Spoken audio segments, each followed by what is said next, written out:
A Canadian film. The Trap kind of gives us, kind of non-linear, kind of gives us some twists and turns here.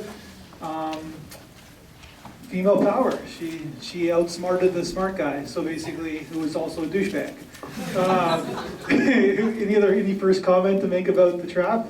The filmmaker will be pleased to know that all the people around me went, oh, at the twist. So it really worked. The guy that we think we should trust is not, and then the guy we think we shouldn't trust is. So that twist really worked well. And I could tell by the audience reaction around me that I was so.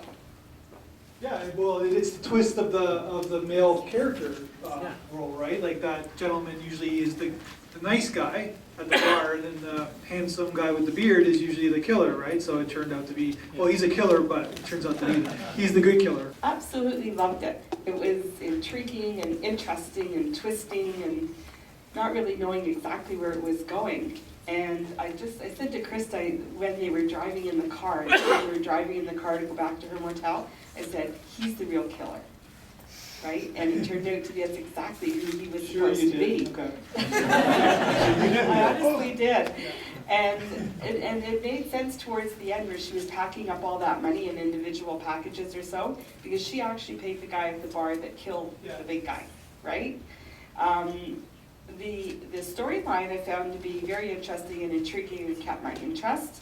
And I had no idea what color the cars were or the scene or anything. The story was just, it was compelling and I wanted more.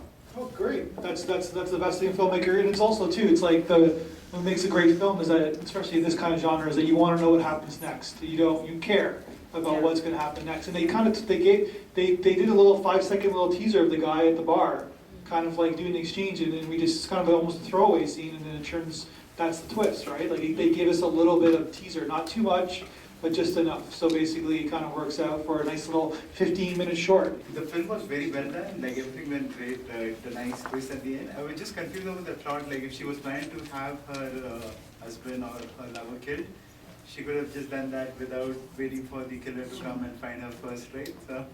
So on the note from the last comment, I totally get what you're saying. Like, it would have been way more efficient to just like shoot him and run.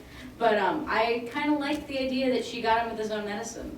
And I don't know if that was like, she ended up being just as bad as he was. But I thought what really gave another level of depth and richness to this piece was the scene in the very beginning where they're playing with the $100 bill or whatever dollar bill that is, and they're having like a nice moment, because it set this level of, oh, like they're at one point they were happy, but it was all superficial. And ultimately everyone's driving for the same goal. It's all about money. Every single person in there is motivated to do the things they're doing, as terrible as they are, because of money.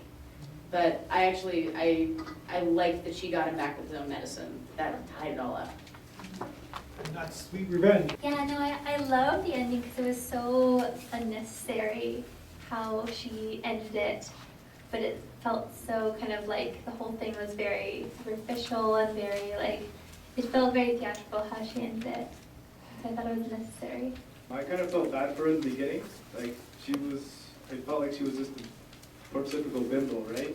And it was just playing into the role where she driving a Maserati, like $100,000 car, which obviously has GPS, a phone that has GPS. It was all part of the plan, right? So that's what I thought was really nice about it.